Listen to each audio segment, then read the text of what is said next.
하나님,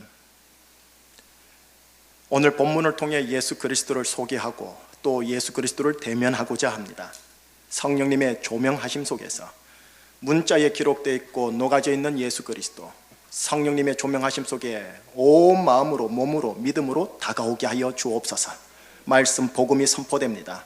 인간의 자아성은 사라지게 하여 주시고 오직 예수 그분의 생명과 능력만이 이곳에서 선포되고 흘러가게 하여 주옵소서.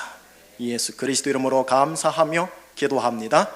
아멘. 하나는 떨어지는 것에 대한 두려움이 있대요. 아마 이 두 가지 두려움은 하나님이 주신 것 같아요. 높은 데 갔다가 떨어질 것 같으면 본인이 안 간다는 거죠. 또 하나는 큰 소리에 대한 두려움이 있대요. 그래서 큰 소리가 나면 아이는 자지러지게 울고 경기를 일으키는 거죠. 그래서 조용하게 키워야 되는 거죠.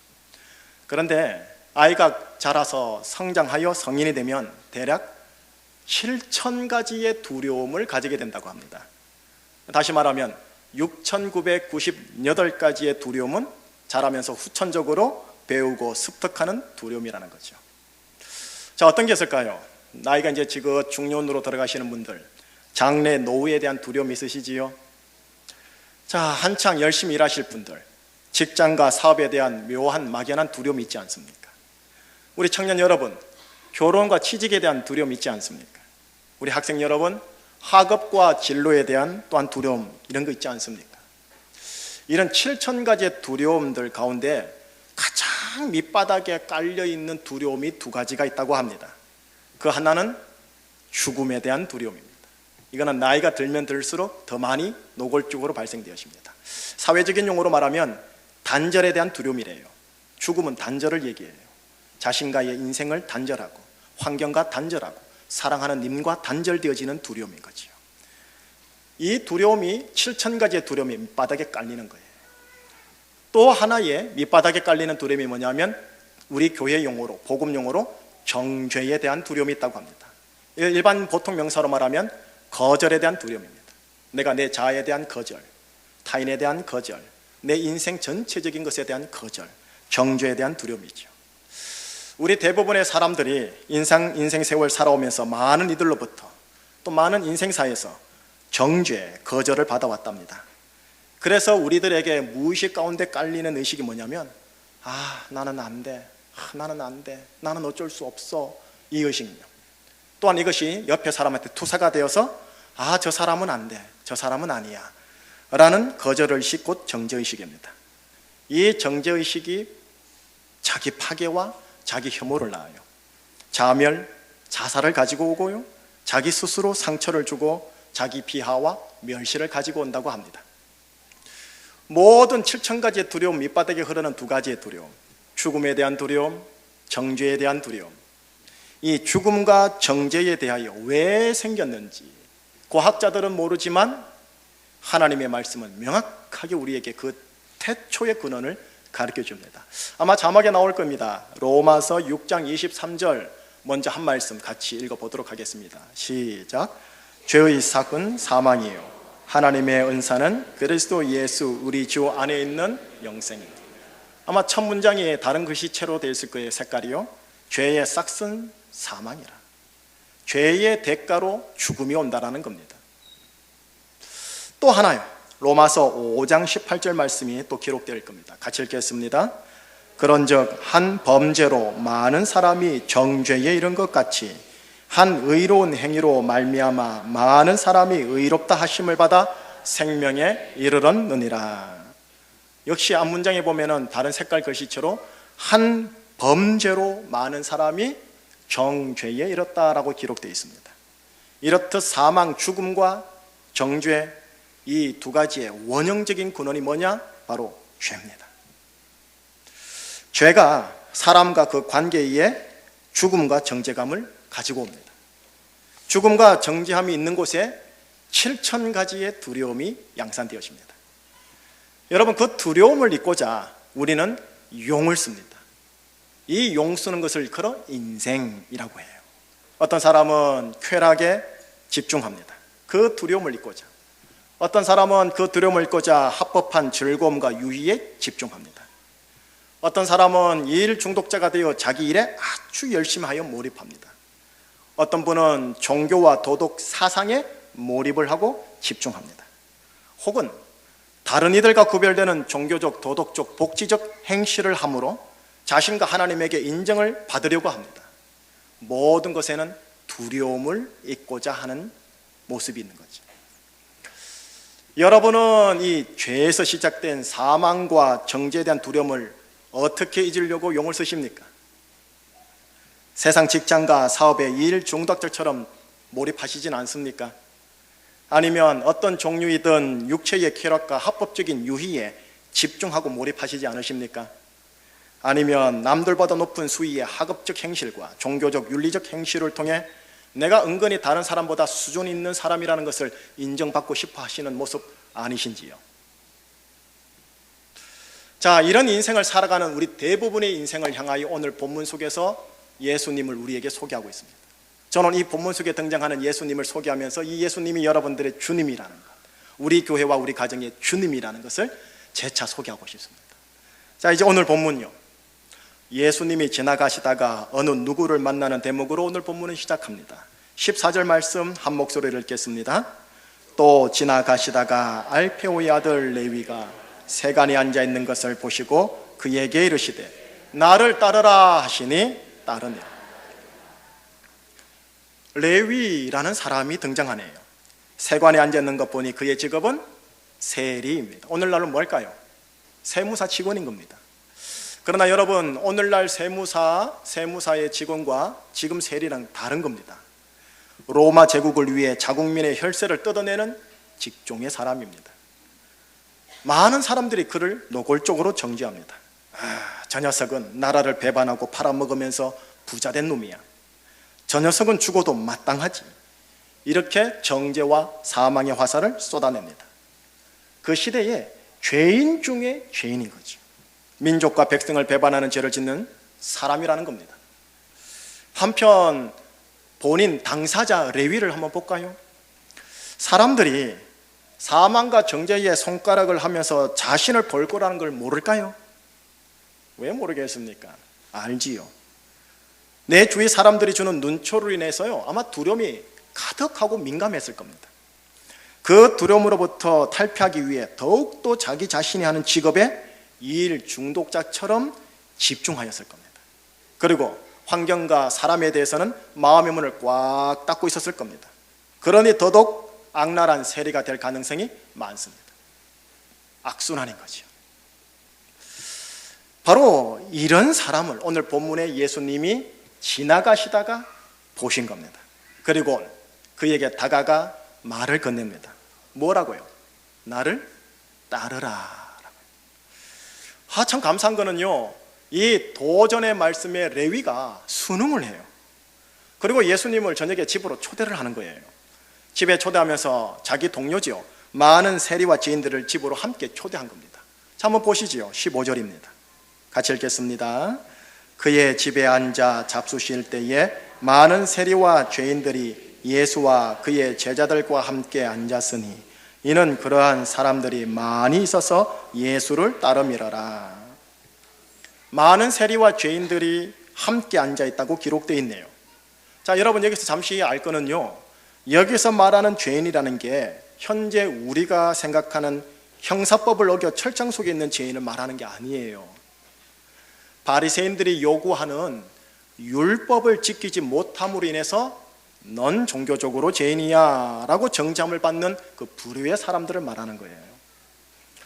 자, 이제 이렇게 세리와 죄인과 예수님이 있습니다. 한편 그 다른 극점에서 이 현장을 목격한 사람이 연이어 나옵니다. 16절 말씀 한번 같이 읽겠습니다. 바리새인의 서기관들이 예수께서 죄인 및 세리들과 함께 잡수시는 것을 보고 그의 제자들에게 이르되 어찌하여 세리 및 죄인들과 함께 먹는가? 바리새인의 서기관들이라는 분들이 예수님이 죄인과 세리들과 함께 먹는 것을 지금 본 거예요. 그래서 예수님께 바로 말은 못하겠고, 그래서 둘러서 제자들에게 비꼬는 투로 말을 하는 겁니다. 아니, 어찌하여 니네 스승은 세리와 죄인들과 함께 먹는 거지? 이렇게요. 주님이 바로 들으신 것 같아요. 그래서 주님이 또 바로 대답을 하십니다. 오늘 본문 마지막입니다. 17절이에요. 같이 읽겠습니다. 예수께서 들으시고 그들에게 이르시되 건강한 자에게는 의사가 쓸데없고 병든 자에게라야 쓸데있느니라. 그러나 죄인을 부르러 왔노라 하시니라. 조금 부연 설명하면 이런 거지요. 건강한 자에게는 의사가 필요 있겠느냐? 병든 자에게 의사가 필요한 것 아니냐? 그러니 의사는 병든 자와 함께 있는 게 당연한 게지. 마찬가지로 나는 의인을 부르러 온 게 아니야. 죄인을 부르러 왔지. 그러니 내가 죄인과 함께 있는 게 당연한 게 아닌가? 이런 투에. 자, 여기까지가 오늘 본문입니다. 이 본문 속에서 하나님이 주시고자 하는 메시지가 뭘까요? 이 본문을 이해하기 위해서는요, 여러분들이 1세기 예수님이 있었던 유대 이스라엘 사회의 시대 정신을 하나 먼저 전제로 이해하고 계셔야 합니다. 시대 정신. 그 당시의 시대 정신이 어디에서 나오느냐? 레위기 19장 2절 말씀에서 나옵니다. 뭐라고 기록됐는지 아십니까?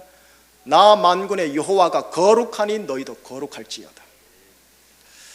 다시 말하면 그 시대의 시대 정신이 거룩과 성결이었어요. 그 시대의 최고로 거룩한 사람들은 누구냐면 바리새인들입니다.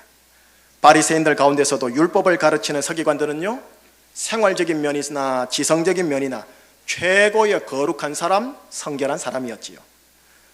율법을 따라 살지 아니하는 자들은 이들의 눈에 보면 그가 나이가 어떻든, 그가 어떤 직종을 가졌든, 그가 부자든 빈자든 다 죄인으로 보이는 겁니다. 그 시대의 대부분의 서민들은 몇 소수의 바리새인들의 계층을 제외하고는 율법을 지킬 수 없는 삶의 처지에 있었던 분들입니다. 그러니 대부분의 서민들은 몇 소수의 거룩한 바리새인들을 보면서 상대적으로 율법을 지키지 못하는 자신을 향해 정죄감을 가지고 스스로 주눅드는 삶을 사는 존재였어요. 좀 더 신뢰를 한번 들어볼게요. 당시에 로마에 내는 국세, 세금이요, 수익의 20%입니다. 그리고 수확세의 10%를 또 가지고 갑니다. 그것도 부족해서 땅이나 집이 있으면 연 토지세의 1%를 또 가지고 갑니다. 골목 지나간다고 통행세 내라고 합니다. 마을에서 간다고 관세를 내라고 합니다. 이렇게 강제적으로 걷어가는 수익은, 세금은 총수익의 35%입니다.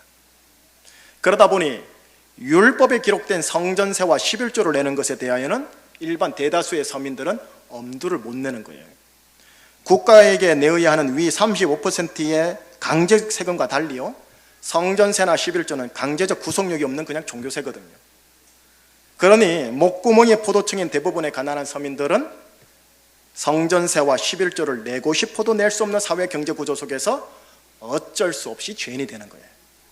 반면 극소수의 바리새인들은 그들의 수익 자체가 많은 부유한 계층의 사람들이다 보니 충분히 세금을 낼 구조였고요, 당연히 성전세와 11조를 낼 수 있는 여건도 되었지요. 그러니 그들은 의인, 내지 못하는 저 서민들은 죄인, 의인과 죄인으로 딱 구별되어지는 시대 정신이 그 당시에 있었던 거예요. 한편 이런 경제 구조를 이용해 자기 배를 불리는 세리들은 천하의 죽일 놈들이에요. 죄인이라 불리는 서민들조차도 세리하고는 엮이지 않는 거예요. 한편, 또 다른 한편입니다. 이 거룩한 자들은요, 그들의 거룩이 죄로 말미암아 오염되고 부정탈까 봐 정결을 유지하기 위해 죄인들과 만나지도 않고 섞이지도 않는 거예요. 이야기도 안 해, 교제도 안 해, 샬롬 하면서 밤에 인사하는 것도 안 해요. 왜요? 나 여호와가 거룩하니 너희도 거룩하라는 계명을 지킨다라는 거룩한 명분이 있으니까요. 그러니 바리새인의 서기관들이 세리와 죄인들과 함께 먹고 마시고 대화하는 예수님의 행태가 도발적이고 충격적이고 의아한 거예요. 그래서 16절처럼 예수님의 제자들에게 물었던 거예요. 어찌하여 너희의 스승은 죄인과 세리와 함께 먹고 마시느뇨? 이렇게. 자, 이제요, 우리 충신과 여러분들의 머리 되시며 주인 되시는 예수 그리스도, 이제 그분을 보여드리고 소개할 때인 것 같습니다. 여러분, 가장 거룩하고 가장 정결하고 가장 의롭고 가장 율법의 정신을 따라 사신 분이 계시니 그분이 예수 그리스도입니다. 그 시대의 시대 정신인 거룩과 정결로 따지면 넘버 원, 최고의 사람인 거죠.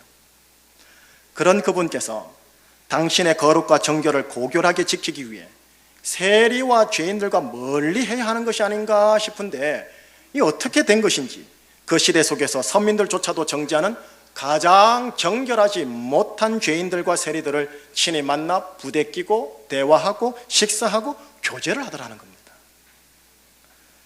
도대체 이 시대 정신과 반하는, 이렇게 행동하게 하신 예수님의 정신, 예수님의 스피릿이 뭘까요? 예수님의 영이 뭘까요? 그것이 오늘 본문 마지막 구절 17절에 기록이 되어 있는 거예요, 여러분. 자, 17절을 들어가기 전에요, 이 말씀 듣고 들어가셔야 돼요. 예수님이 제자들을 부르실 때요, 동일하게 이 12명을 부를 때 사용한 표현이 있어요. 뭐냐? 베드로를 만날 때나 오늘 세리 레위를 만날 때 동일한 도전을 던져요. 이렇게 해요. 나를 따라오라. 여러분, 베드로에게 한 말 기억납니까? 나를 따라오라. 내가 너를 사람을 낚는 어부가 되게 하리라. 여러분, 오늘 우리 대한민국에서 사람을 낚다 하는 말이 좀 부정적 뉘앙스예요. 낚다, 낚이다. 너 낚였어. 이렇게 해요. 저는 이 표현을 좀 고상하게 사람을 얻다, 뭐 이렇게 좀 얻은 표현하면 더 좀 멋있을 것 같은데, 여러분, 예수님을 구세주로 믿고 나의 주님으로 믿고 예수님을 따르고자 부름받은 의의 사람인 여러분, 우리는 인생 가운데 예수님을 따르는 자로 여러분들이 여러분들의 처소 속에서 부름받은 자들이에요. 예수님을 따르는 자들은 어디를 갔든 어디에 있든 어디에서든 사람을 낚는 어부가 되는 특성을 하나님이 지니기를 원하십니다. 다른 말로 할까요? 사람을 잃는 게 아니라 사람을 얻는 자가 되기를 원하는 거예요. 바로 이 17절에 녹아져 있는 예수님의 정신이 뭐냐? 사람을 잃는 게 아니라 사람을 얻는다라는 것이 녹아져 있다는 거예요. 한번 보세요. 병든 자를 도태되게 하는 게 아니라 건강하게 하는 데 있습니다. 의사들은 죄인을 죄인이라 왕따시키는 데 있는 게 아니라 죄인과 함께 섞여 함께 함으로써 그들로 하여금 의인의 반열과 공동체 속으로 들어가도록 인도하는 데 있습니다. 사람을 얻는 거죠.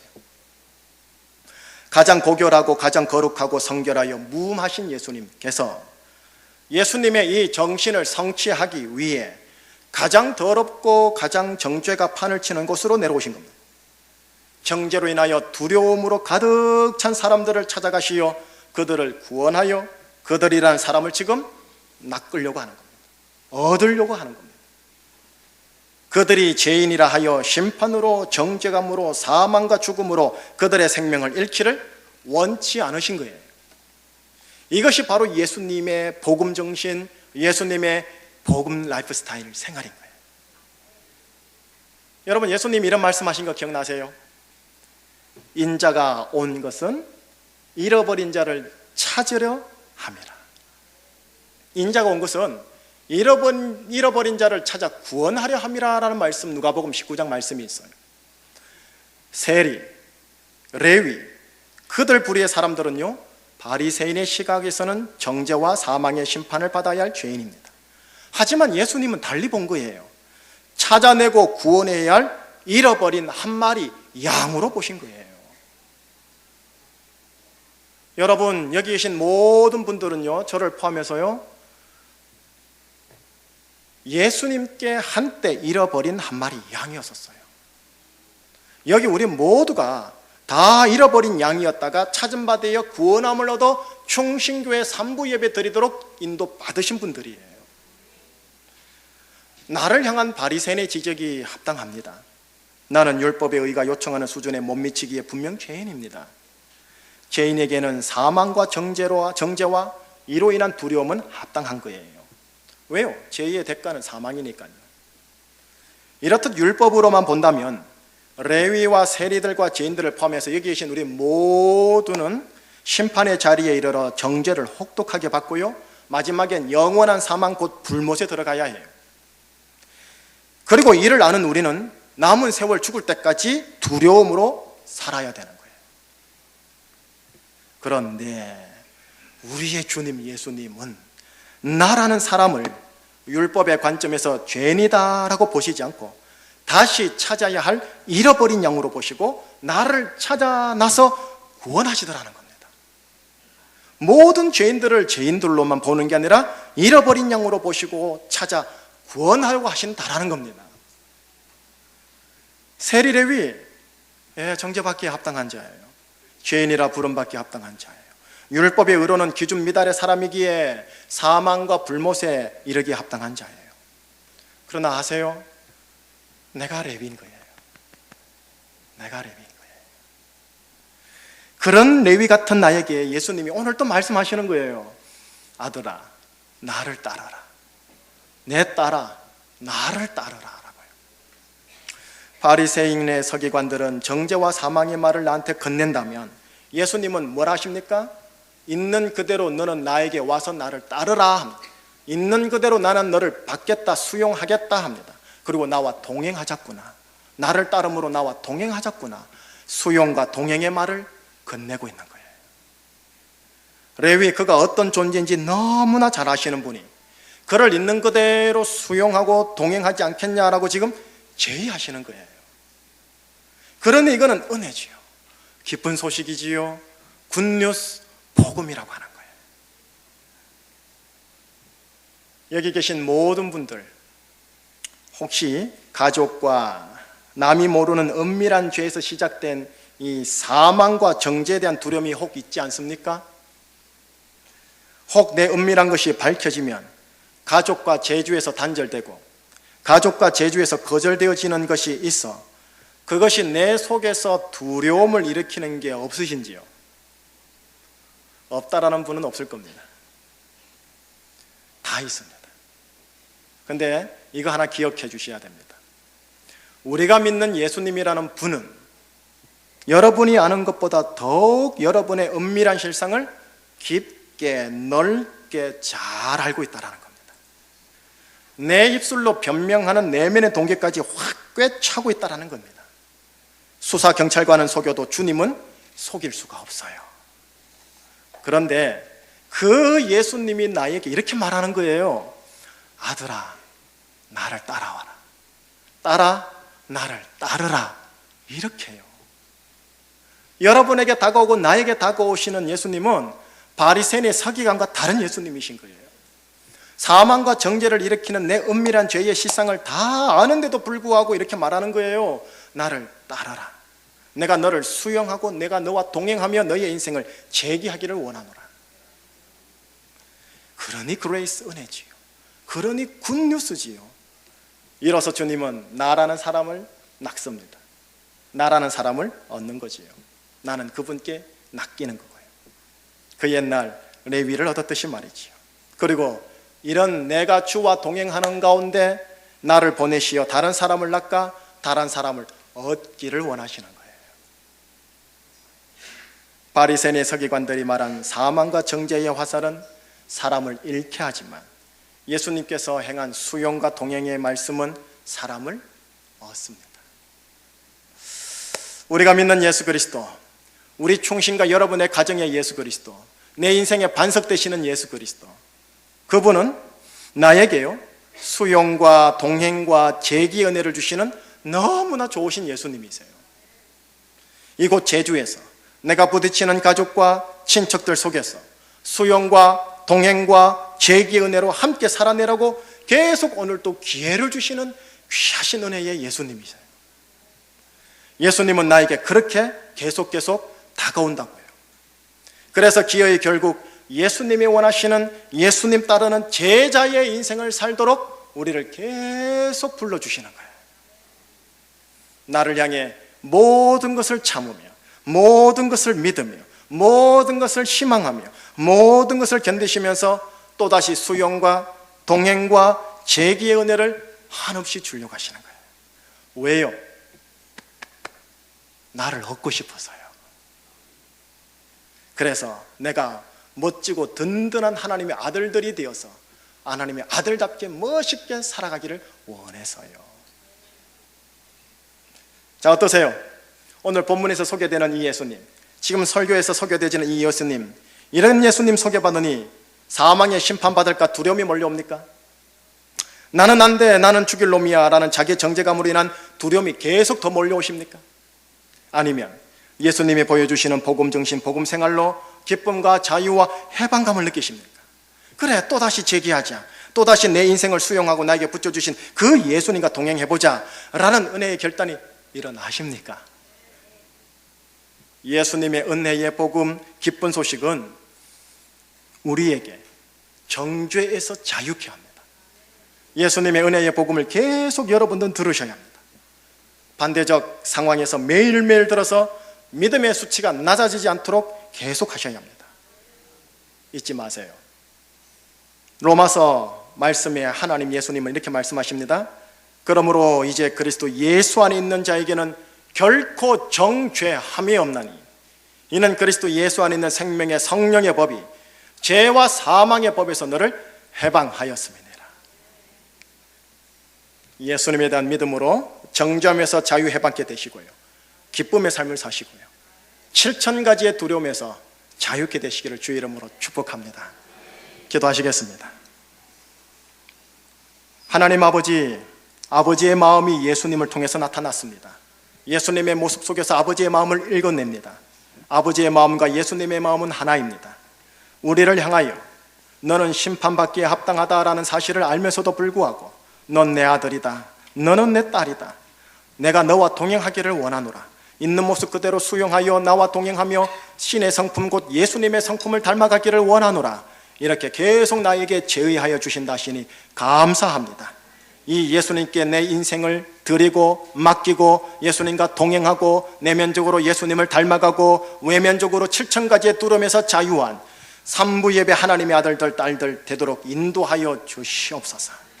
예수 그리스도 이름으로 감사하며 기도합니다. 아멘.